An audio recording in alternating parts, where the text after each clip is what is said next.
To get to talk to the writer-director, Eliza Hittman. Hi, Eliza. Hi, how are you? I'm good. I'm glad to speak to you. And we have the film star, Sydney Flanagan. Hey, Sydney. Hi, what's up? And Talia Ryder. Hello. Hi.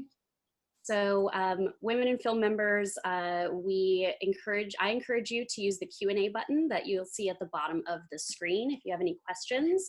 To submit them, and we will get them on our end and we'll be able to share them. So I want to give a little background for anyone who is joining us and is curious but never, rarely, sometimes, always, who may not have seen it yet. The film debuted January at Sundance, and it won awards at Sundance, at the Berlinale Film Festival, and had a limited theatrical run last month. We all know that our theatrical to VOD transition has been an interesting time, and opened this past Friday. So it's a really wonderful film. It has a 99% rating, fresh on Rotten Tomatoes, and I was kind of gobsmacked watching it as somebody who, you know, works for a women's or grew up going to all-girls school, to still be surprised when I see teenage girls represented on screen in a way that feels really true. Also, just a little bit of kind of synopsis. Sydney and Talia play teenage cousins, Autumn and Skylar, who travel from Pennsylvania to New York City, where Autumn can obtain an abortion without parental permission. So, Eliza, I want to start with you. I kind of just hinted at it, but I really felt like it was super universal, regardless of the specific situations, the time and place. If you took the smartphones away, I felt like these girls could have been me and my friends when we were in high school. And I felt like maybe the relatability was because you trust your audience and don't necessarily give us all of the details, all of the backstory. But as a writer-director, you know, how are you balancing exposition with just letting people have an emotional relationship with the movie? I think for me, I was trying to juggle a lot of things in the story. You know, I think, you know, first and foremost, it's about a 17-year-old who is very fundamentally alone with this unintended pregnancy. And she, at some point, brings her cousin in on, you know, what's happening, and they take this journey together.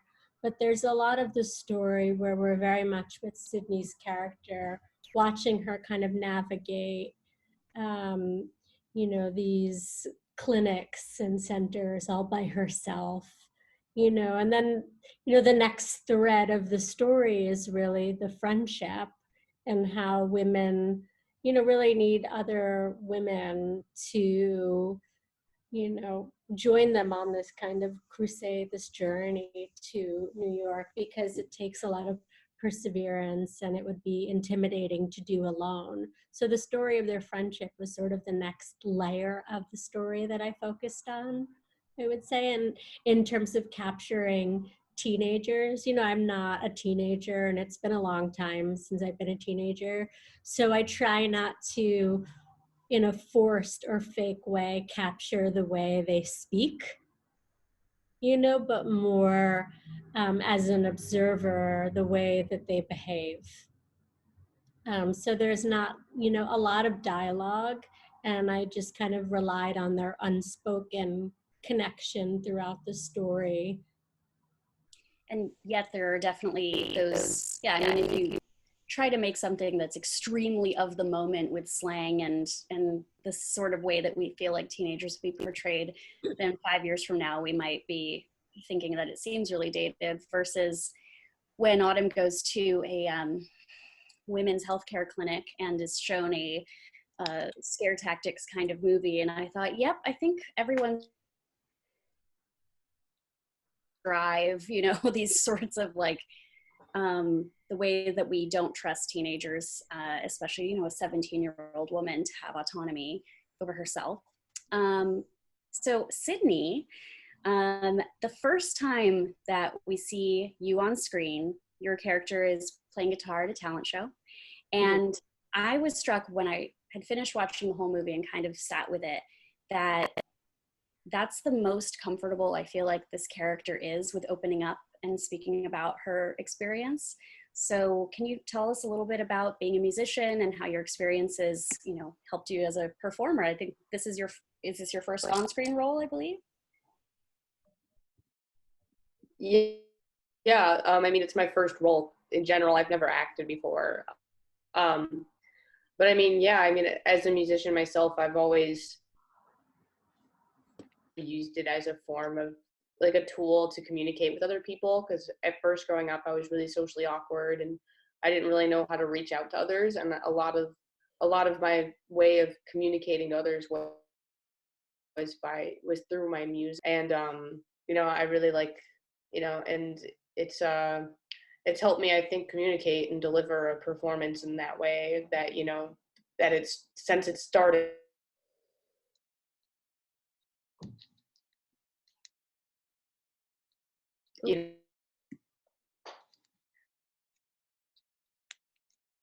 I've got Sydney frozen just for a second, but I'm sure we will get her back momentarily. This is the, oh, there she is, sorry. Hello? Well, it wouldn't be the modern era without these technical difficulties, but we will come back to you. So I just want to remind our attendees to please hit the Q&A button at the screen underneath the videos and submit some questions. I saw we're already getting some for our filmmaker and actors. Talia, I wanted to ask you a question. The character of Skylar has a lot of under the radar menace. That was kind of the way I felt about like all these scenes and a lot of this sort of calamities that almost happen. But I felt like I was really affected by the way that Skylar shows her love for Autumn. And again, that's not necessarily verbally or in a big, bold way. But Right. do you have any experiences with the kinds of those scenes, performing them and acting opposite Sydney versus acting opposite some of your male co-stars?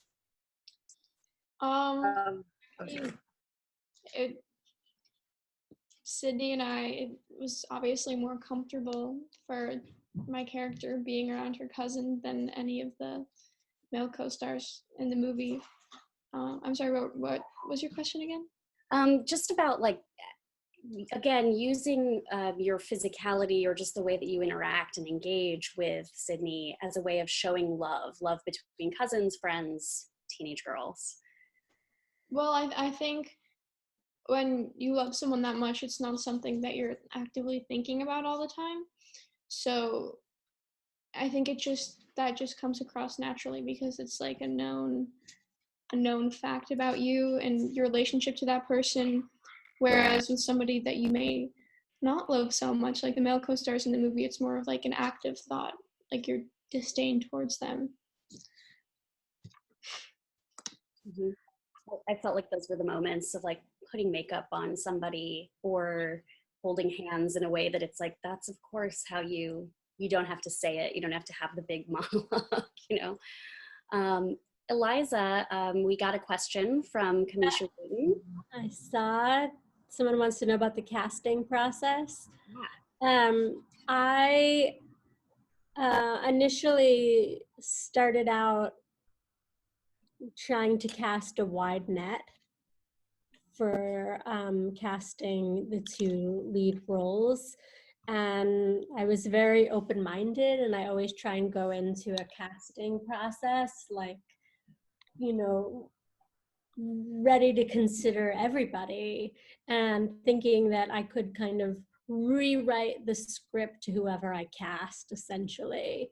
And we looked at a lot of young women that had, done a lot of TV, and we searched high and low and all around, and we did a non-traditional casting search in rural Pennsylvania where we went to county fairs and flyered everywhere. And I really struggled, about 3 months in, 2 months into the casting process to feel the movie that I wanted to make. And a long time ago, in like 2012 or 2013, I had met Sydney, and she was 13 at the time, or 14. And we met in passing in Buffalo, New York, while I was working on another film. And because we were kind of casting this other movie at the time, we added her on Facebook, and just kind of followed her music and, her on Facebook. And at a certain point in the casting process for Never, Rarely, Sometimes, Always, I started pushing my producers to let me bring her down to audition. But, I'm very open-minded, and I think that, all kinds of performance translates and experience with performance. So it was never a priority for me that somebody have acting experience. And Talia had auditioned initially for Autumn, and then we called her back in for Skylar. And when Talia came in, and I guess I can say I was casting, like a yin and a yang. And one character I wanted to feel like there was a lot of darkness and sadness, and then the other character needed levity and energy. And Talia naturally had a lot of those qualities, and she also coincidentally turned out to be from Buffalo, New York. So I thought it was an interesting coincidence and something that I could work to build a foundation from.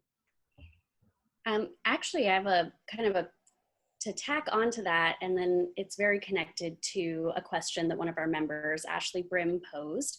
Ashley posed a question about collaborating with Planned Parenthood, and she would love to know more about the process, consulting with them, whether you approached them first, and how much they were involved. But I actually, speaking of non-actors, I really was drawn to Kelly Chapman, who I think you will probably mention in talking about your process of making this film.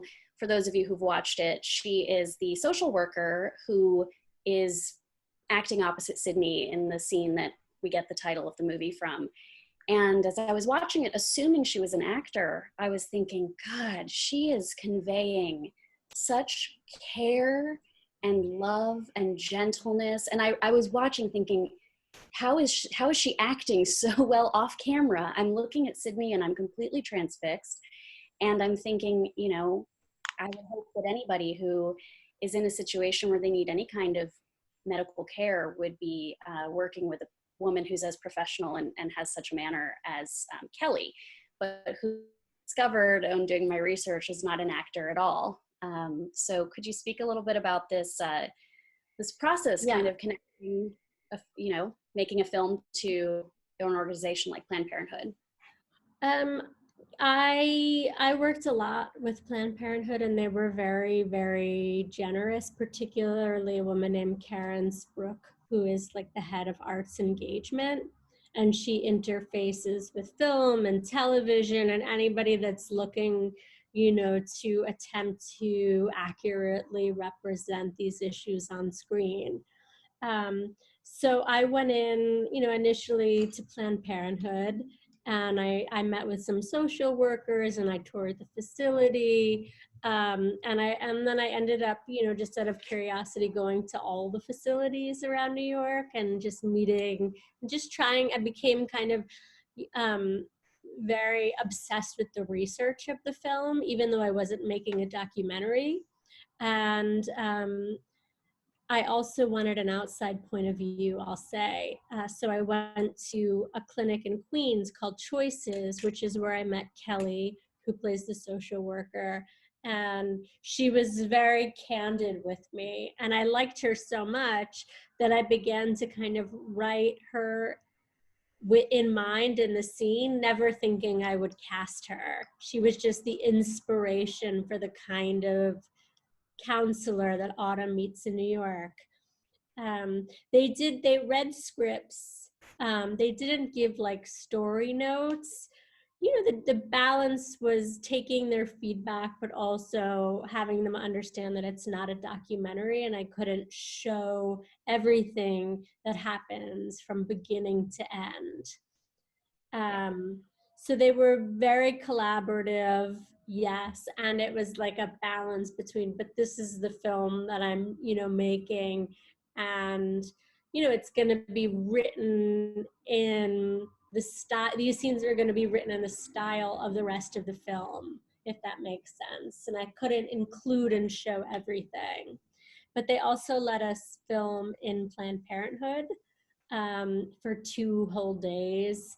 So everything that you see in the film in Planned Parenthood is actually Planned Parenthood.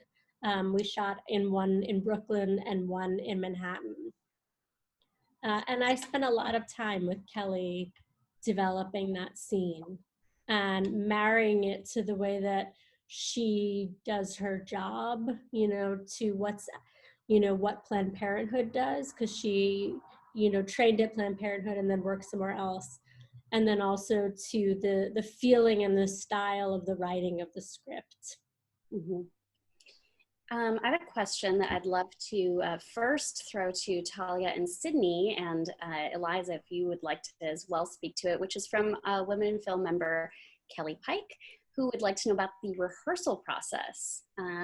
And I'm curious, I know, Talia, were probably a minor when this was filming as well, so that might have been affected the shooting and all of that. So what was the process of rehearsing this?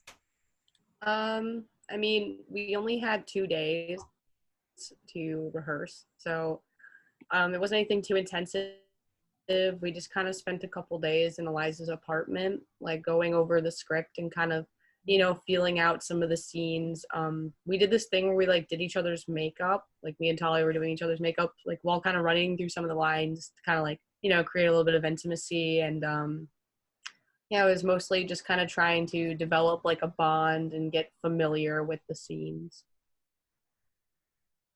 Yeah, Eliza also, our first day, she gave us each a journal and wrote down some like personal prompts and had Sydney and I write out our answers and then share our answers only with each other to kind of create like a secret bond between the two of us that no one else was a part of. I love that. I think that was one of the things that just felt so easy to connect with the characters. There was early in the film, we see you both together with other family members. We see you interacting at the grocery store with the super creepy boss. And it's like, at least I know that Autumn and Skylar have each other. Kamisha posed a question that she was emotional and uncomfortable watching the film, but in a good way, because everything felt so real. Now, she'd love for Eliza to share about the inspiration behind making this film, but also I'd be curious if Sydney and Talia, when you were filming or when you watched the movie afterwards, if you also kind of had that experience of this being something that you could connect to extremely personally.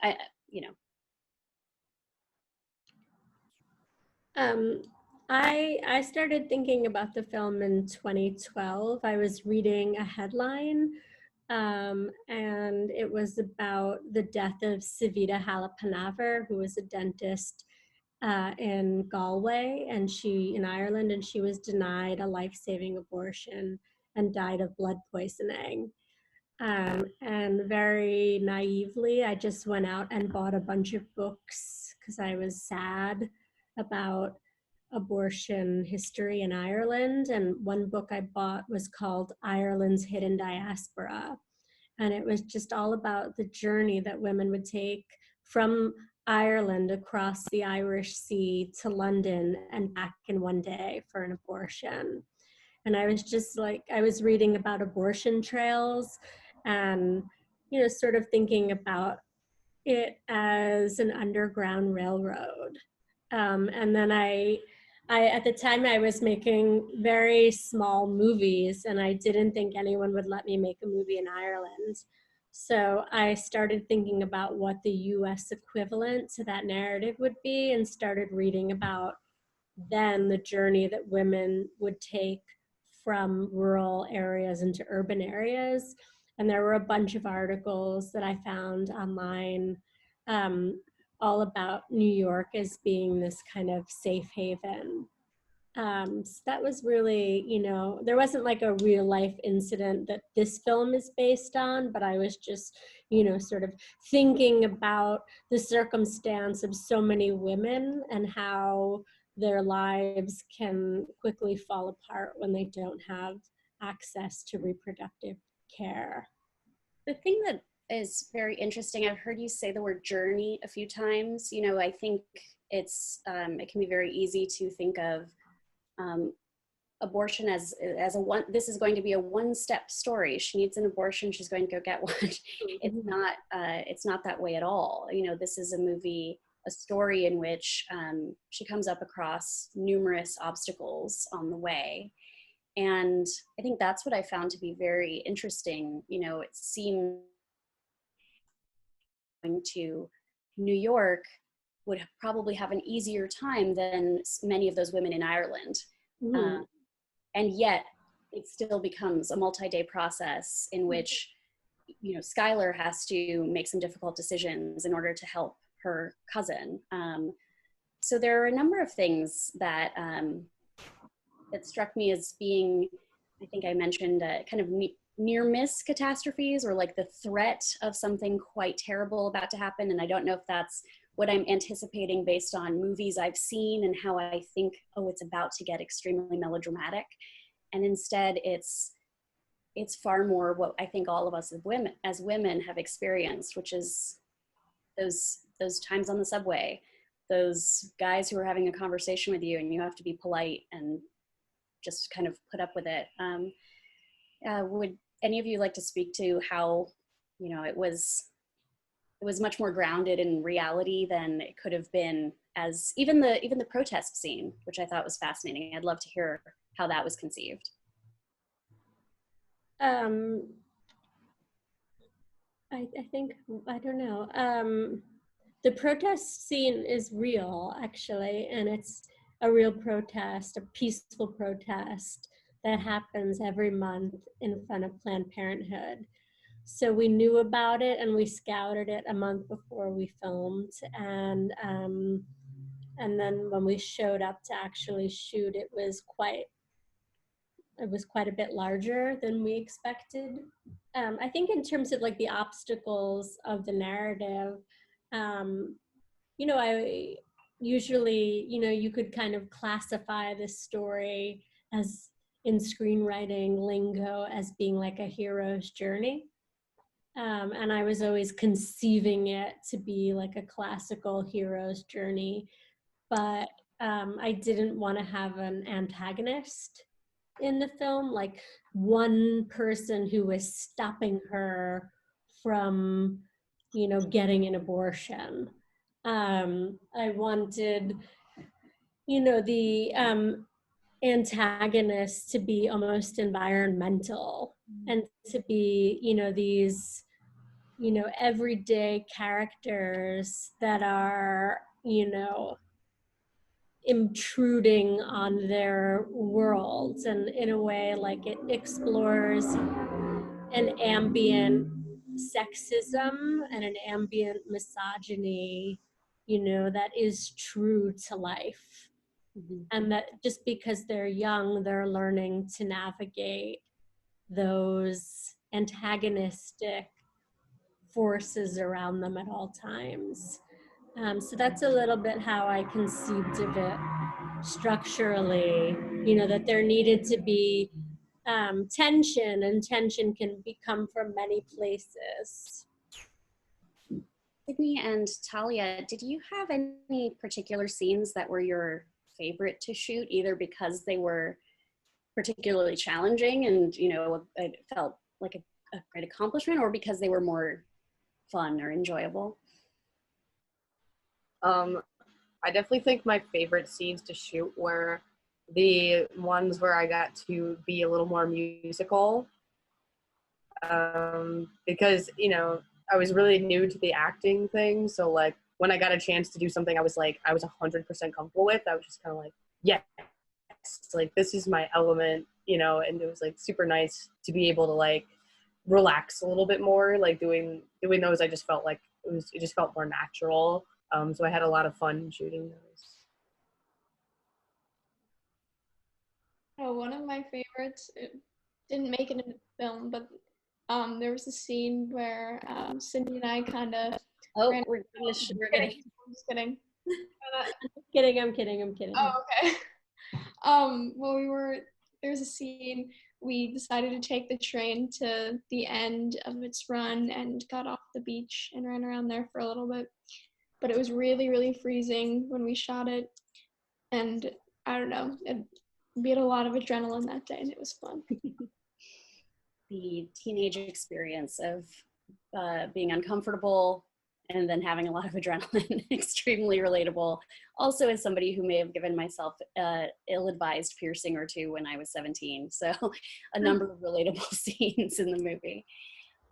We have a question from Sean Rakeel, who would like to know about the timeline, the length of the process from writing to getting the film made.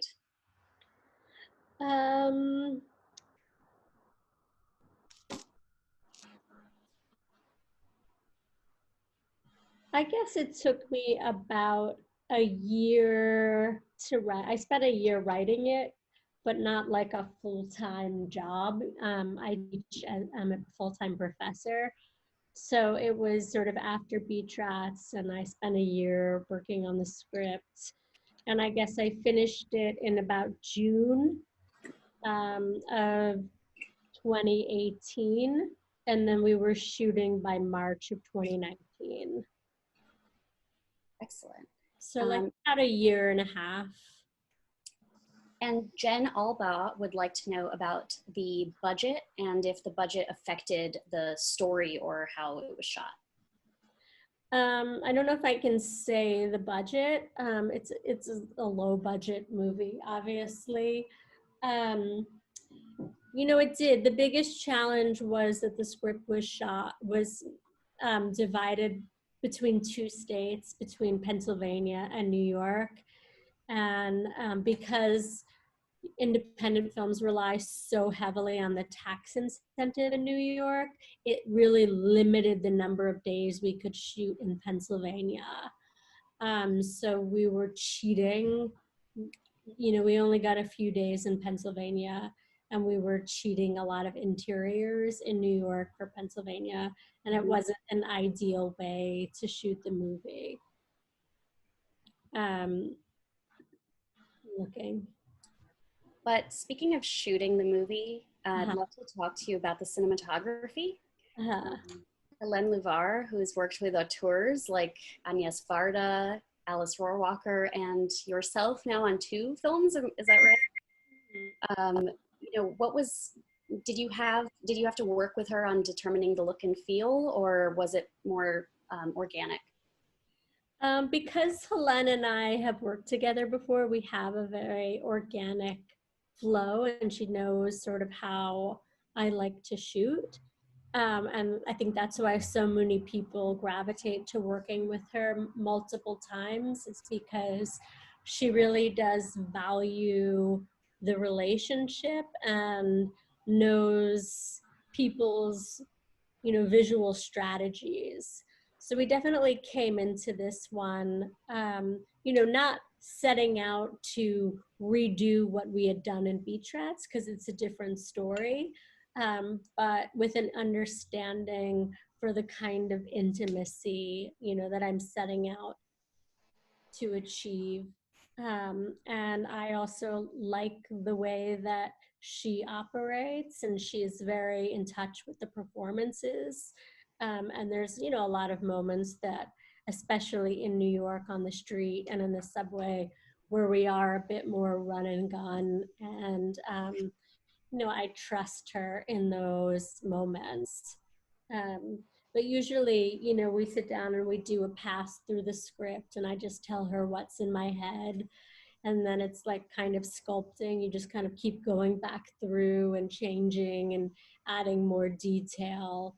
And usually we, shot list a movie, but then we rarely look at what the notes that we made. It's kind of just ingested into our systems. Now, to have a female director, cinematographer, women producers, that's not the typical structure of a lot of films that get made. And I wonder, if you've experienced working on sets where the crews are maybe have less female representation, and I would have to imagine that some of the scenes, especially some of the clinic scenes, would have been quite difficult, particularly for the actors and for the non-actors, if there weren't, women behind the helm. Was that your experience? That could be for you, Sydney, unless I'm frozen, which... Am I frozen? No, I was for a second. Oh, no. I heard you. Yeah, I mean, it was definitely really amazing having so many women around. It definitely, felt, like there was like a really warm, supportive environment. But like at the same time, there were also men on the crew, but they were just like, really awesome, supportive guys. So like, I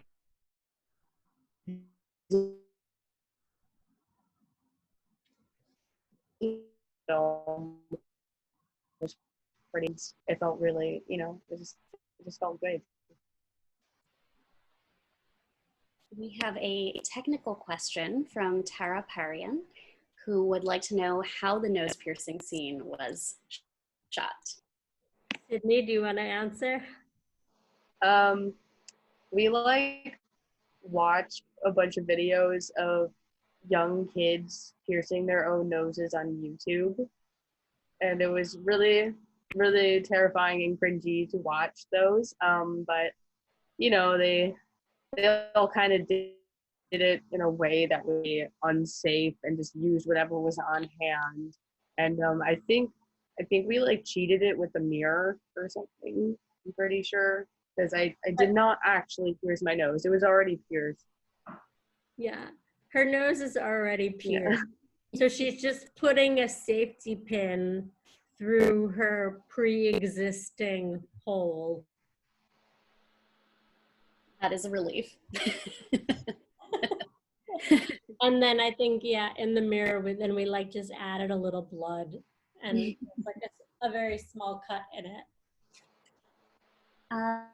A story question from Celestine Cruz, who, and this may have been something that was worked out in your research or in the script, but where would the girls have found out about the opportunity to go to New York City to get an abortion if they were not able to do so in Pennsylvania?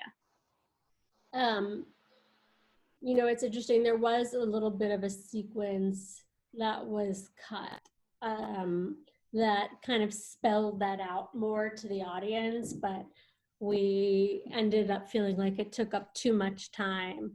It does say all of that online, actually. And, when I met with Planned Parenthood Keystone in Pennsylvania, they said young women always travel to New York or to Binghamton from that specific region. And it's actually, I think, one of the reasons why I chose that area of Pennsylvania is it's really close to New York, but it's out of time. So it's only a 2.5 hour, 3 hour ride. So it's a journey that many young women frequent. And all of that information is very accessible online on the information highway. It's unfortunately, it's as timely today as ever to talk about misinformation and willful misinformation that's given out. The first time that we see Autumn go to seek care in Pennsylvania, she's given incorrect information about her own pregnancy and her own body. And you said that there is not a person who's an antagonist, but one of our members, Kelly Pike, wanted to ask about your strategies for maintaining tension, because it was palpable throughout and beautifully done, as Kelly says. In that scene, really. Or in early. which scene, sorry, in throughout. Actually, I was still thinking of when she goes to the clinic, but it does start quite a bit earlier. Yeah, I don't know. I have, you know, it's some tension is something that you feel. I think that there's a lot of uses of dramatic irony throughout the film, which create tension, cinematic tension for the audience. You know, one is we know she's pregnant, and nobody else around her knows that, so that creates tension. You know, the tension of them being in New York and what they're doing there, whereas, you know, the guy they meet on the bus, he doesn't know, so that creates tension. There's a lot of tension between, you know, kind of classic dramatic irony between us having access to these, you know, private stories on this private journey, and a lot of unaware people around them throughout. Mm-hmm. Speaking of the guy on the bus, I'd love it if you could talk a little bit about the hand-holding scene at, I don't know if they're at Port Authority bus terminal at that time, but this is where we have Skylar, who's sort of made a compromise. At the same time, we know that Autumn is going through a physical experience because she's had a medical procedure that day. And I'm curious what that was like, either to direct our young actor or what it was like for Talia and Sydney.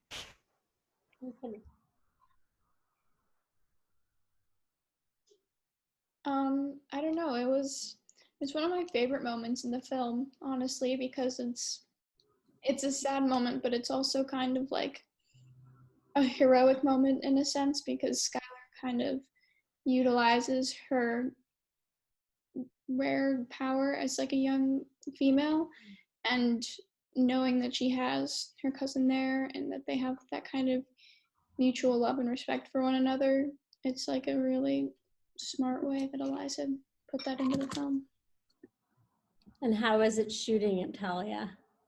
It was fine. I mean, it was awkward because my mom was like a couple feet away, and she could like hear in her headphones like the sound of the kissing, which I could imagine was not the greatest for her.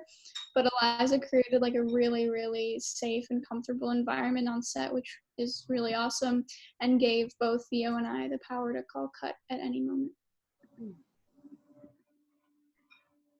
That was one moment when, again, maybe from expectations of how melodramatic, I thought, oh no, as soon as they get separated, I'm terrified of what's going to happen. And then what happens is something far more, unfortunately, like banal, in that so many of us have experienced that kind of discomfort. And I believe you said ambient misogyny, or ambient sexism, that's kind of just part of the fabric of our society.